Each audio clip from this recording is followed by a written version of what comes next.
Never up, never down, never. Like a theme in a song, clever. Feeling high, feeling low. Bonjour à tous. Les prix sur le mois qui vient de passer ont été à la baisse, à l'inverse des derniers mois.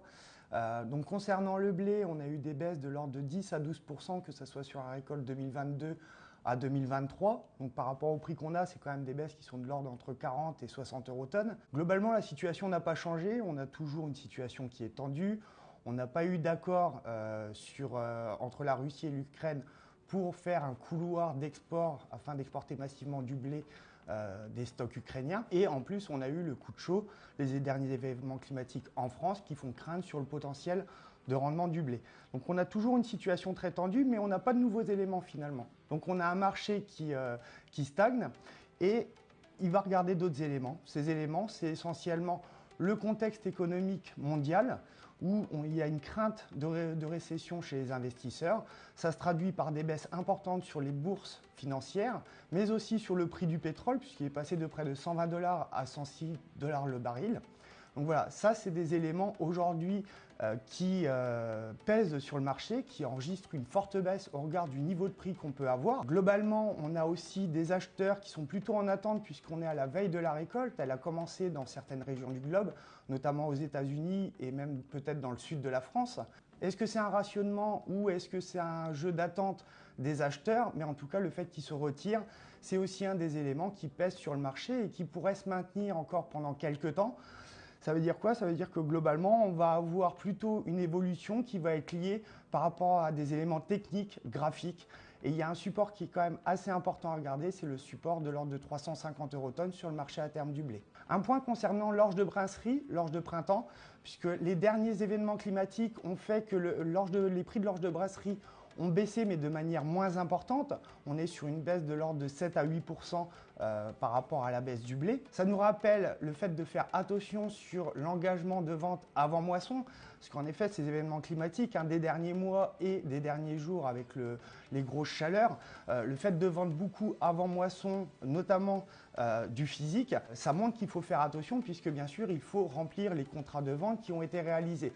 Et donc, je souligne de nouveau le fait que la manière de pouvoir se sécuriser en amont en termes de prix, mais sans engager du physique, c'est l'utilisation d'options de type put qui certes engagent un coût financier, mais qui permettent de protéger un prix qui est bon, sans toutefois engager de physique et d'être en défaut de contrat avec son organisme stocker ou avec son courtier. Enfin, concernant le colza, c'est celui qui enregistre la plus forte baisse.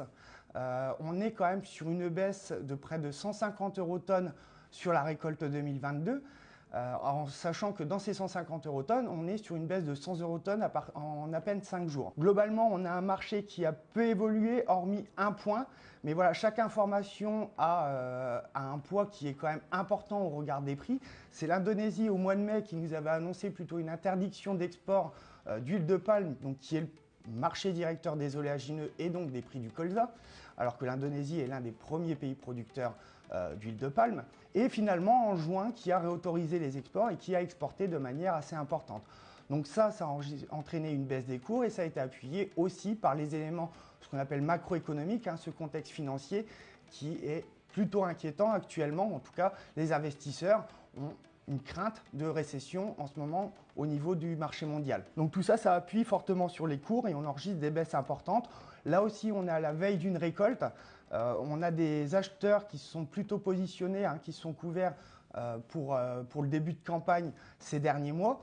Donc un retrait des acheteurs. Et enfin, une situation ukrainienne donc, qui est toujours en attente, mais si jamais elle permet de combler les besoins au niveau européen d'import, alors qu'on est parti sur une récolte de colza plutôt correcte, normalement, voire très bonne en Europe, ça pourrait continuer à appuyer sur les cours. Là aussi, on est plutôt sur des éléments techniques qui vont influencer les prix dans les mois à venir. Au moins pendant la période de récolte, juillet-août, le temps de faire un bilan et de regarder réellement où est-ce qu'on en est. Un autre point, c'est les engrais azotés, la solution azotée qui a eu tendance à baisser sur le mois de juin, en passant de un peu plus de 700 € tonne à aujourd'hui de l'ordre de 620 à 630 € tonne pour de la solution azotée. Voilà les informations que nous avons aujourd'hui pour expliquer l'évolution des marchés et sur les stratégies de commercialisation à tenir. Maintenant, je vous souhaite une bonne récolte et je vous invite pendant cette période à aller sur votre site MyCDER. Il y a l'application Carte aux moissons qui a été mise en place l'année dernière où vous pouvez renseigner vos rendements au fur et à mesure et ça vous permet également de voir les rendements moyens de votre zone géographique ou de votre région naturelle. Je vous remercie et à bientôt.